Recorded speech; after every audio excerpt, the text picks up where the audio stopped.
Hi, I'm Rebecca Reinking, and I want to go through the first step in the Minimal Pairs approach, which is familiarization, or familiarizing your child with the minimal pair cards that you have chosen. Now, I'm going to take a couple steps back. I want to just really briefly touch about planning your Minimal Pairs treatment set. This here is my treatment set. You can see here it's a deck of cards. It is actually 6 pairs or 12 cards, and these are the cards that I'm going to be using in all of my therapy sessions unless I decide to add to my treatment set. Now, this child, they're a fictitious client and they are fronting, and so I've got 3 pairs of K versus T targets and 3 pairs of D versus G targets. So I've done all this thought, I've done all this planning. I feel like I've got the best set of words that is going to help this child figure out and learn this rule, this pattern, and eliminate fronting. So we are going to the first step, which is familiarizing the child with all of these cards. Because we are aiming to get high practice, we really want them to be able to look at the card and know what the word is and know what it means. The reason why we want them to know what the word is because I don't always want the child just to be copying me every single time. You know, I am looking for the child to be able to spontaneously name these cards, you know, eventually. But I also want them to know that if they say, you know, the other word, so let's say, for example, if they're looking at cape, but they actually say tape, and they say tape, I want them to know the meaning of the word so that when that breakdown occurs and I confront them with them, like, what? Tape? I don't see any sticky tape there. Did you mean cape with your k sound? It really clicks with them and they're like, oh yeah, there isn't any tape there. She's right. I did, you know, forget my k sound, and I'll just put it on. If the child doesn't really understand the word, or if it's a low frequency word, and there always are some low frequency words in minimal pairs, we just want to make sure that there isn't any confusion and the set of words that we have chosen are going to work well for the client. So usually there's what I call a really quick way to do familiarization tasks, which takes about 5 minutes, or there's a little bit of a longer way and it takes about 10 minutes.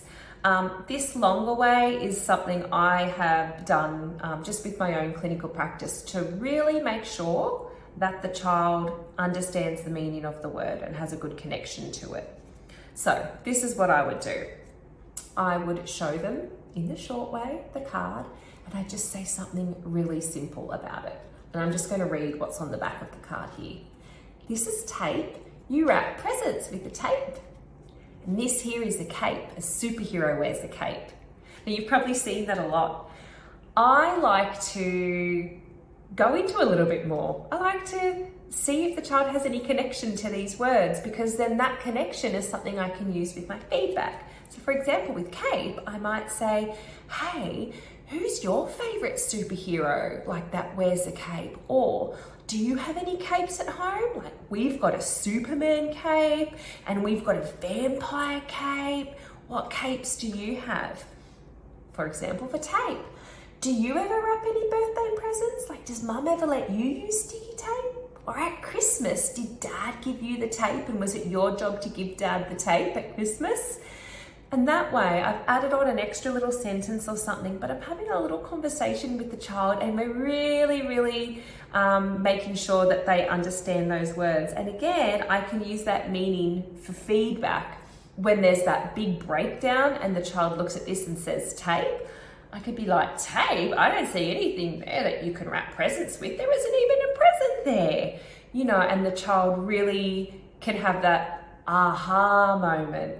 And a lot of the times when they have that aha moment, they'll laugh because they realize that you're right, that actually doesn't make sense. So I love that little giggle when they are confronted, because I know that they really understand that what they have said doesn't make sense because they've used the wrong sound. And then your feedback of you have to use the k sound if you mean cape, otherwise I'm thinking you're going to want sticky tape, it clicks for them.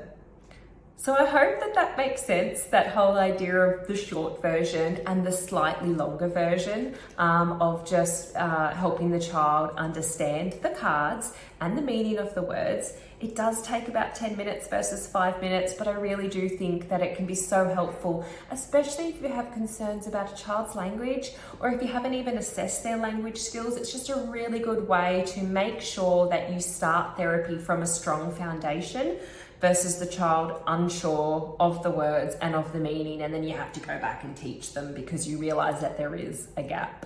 So I hope that that was helpful for you, and it's just giving you something to think about when you next do your minimal pairs therapy.